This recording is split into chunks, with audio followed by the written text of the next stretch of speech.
안녕하세요. 이보경입니다. 프로세스를 다양한 관점으로 도출하는 것을 설명하는 2차 실습 강의를 시작하겠습니다. 먼저 데이터셋에 포함된 액티비티 속성들의 결합을 활용하는 방법에 대해 설명하겠습니다. 지난 실습 강의 마지막에 실습했던 내용을 기억하고 계시죠?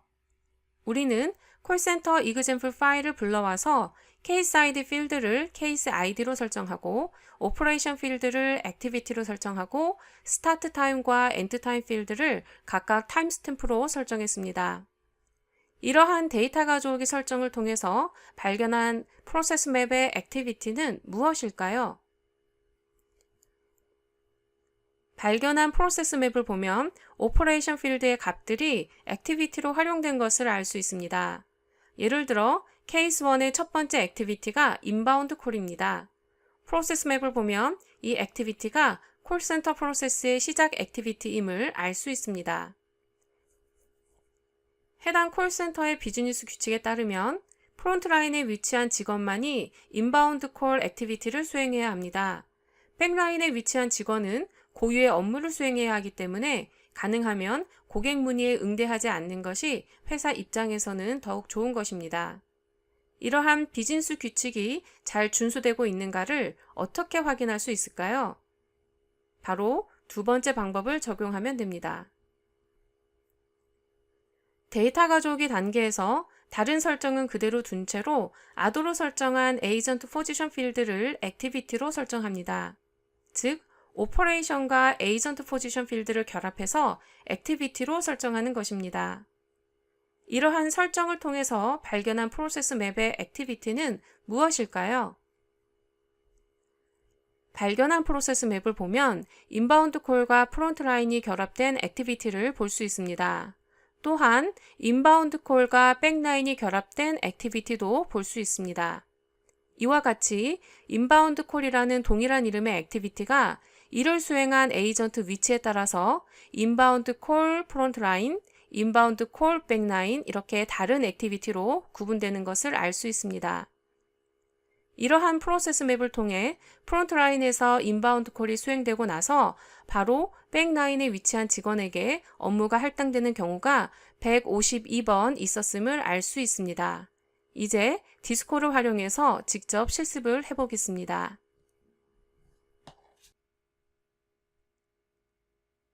지난 실습 시간에 발견한 콜센터 프로세스 맵에서 시작하겠습니다. 왼쪽 상단의 파일 열기 아이콘 옆에 있는 서류함 모양으로 생긴 프로젝트 뷰 아이콘을 클릭합니다. 해당 아이콘을 클릭하면 프로젝트 뷰를 볼 수 있습니다. 왼쪽에는 현재 프로젝트에서 관리되는 데이터셋들이 나열되어 있습니다. 지난 실습 시간에 가져온 콜센터 example 데이터셋이 선택되어 있습니다. 만약 선택되어 있지 않다면 이 데이터셋을 선택하기 바랍니다. 자, 데이터셋을 선택한 다음에는 프로세스 맵 오른쪽에 위치한 리로드 버튼을 클릭합니다. 그러면 데이터 가져오기 설정 화면으로 전환이 됩니다. 여기에서 에이전트 포지션 필드를 액티비티로 설정합니다. 그리고 다른 설정은 그대로 두면 됩니다. 그런 다음에 오른쪽 하단의 스타트 임포트 버튼을 클릭합니다. 그러면 오퍼레이션과 에이전트 포지션 필드가 결합된 액티비티를 가지는 프로세스 맵을 발견할 수 있습니다. 이렇게 오퍼레이션과 에이전트 포지션 필드를 동시에 액티비티로 설정할 경우에는 프론트 라인과 백 라인에서 수행되는 오퍼레이션을 구분해서 시각화할 수 있습니다. 자, 그러면 상단의 스태티스틱 뷰를 눌러서 통계 뷰를 보겠습니다. 여기서 왼쪽에 액티비티를 선택합니다. 중앙에 All Activity가 선택되어 있는데요. 바로 오른쪽에 First in Case를 클릭합니다. First in Case를 선택하면 데이터셋에 포함된 케이스들의 시작 액티비티들을 보여줍니다. 현재 7개의 액티비티들이 시작 액티비티로 활용되었음을 알 수 있습니다. 놀랍게도 이 시작 액티비티들 중에서 백라인에서 처리된 인바운드 콜이 있음을 확인할 수 있습니다. 좌측 하단에 필터 아이콘을 클릭한 다음에 나오는 필터링 화면에서 엔드포인트 필터를 선택합니다.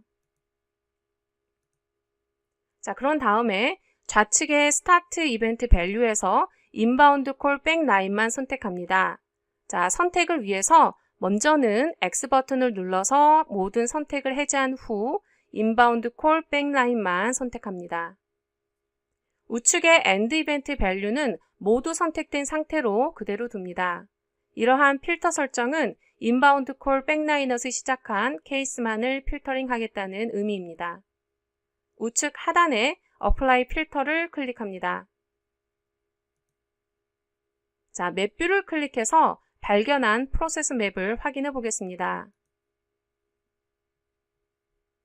이 프로세스 맵에서 인바운드 콜 백라인을 주로 수행하는 사람은 누구일까요?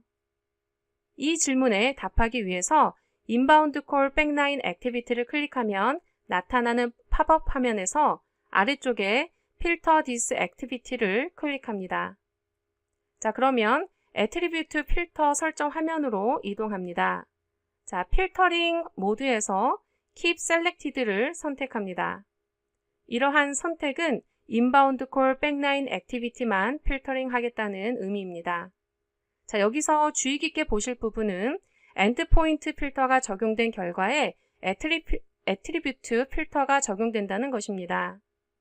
실무 프로세스 마이닝 분석에서는 원하는 결과를 얻기 위해서 다양한 필터를 동시에 적용해야 하는 경우가 많습니다.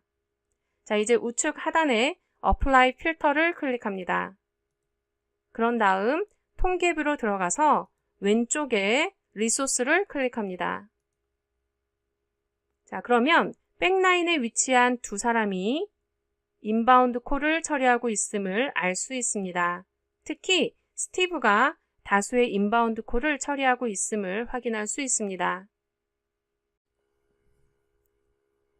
이론 강의에서 하나의 프로세스는 다양한 케이스 아이디를 가질 수 있음을 설명했습니다. 프로세스를 다양한 관점으로 도출하는 세 번째 방법은 이와 관련되어 있습니다. 예를 들어 CRM 시스템이 개별 문의에 대해 자동으로 할당한 번호, 즉 여기서는 케이스 아이디 필드를 케이스 아이디로 설정할 수도 있지만 고객 아이디를 케이스 아이디로 설정할 수도 있습니다. 전자의 경우에는 케이스 3과 케이스 12, 케이스 14가 개별 케이스가 됩니다.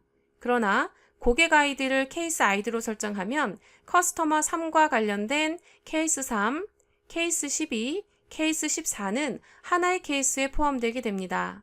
관련 내용을 직접 실습하겠습니다. 프로젝트 뷰에 가서 처음에 임포트한 콜센터 이그젬플 데이터셋을 선택합니다. 그런 다음에 프로세스 맵 오른편에 있는 리로드 버튼을 클릭합니다.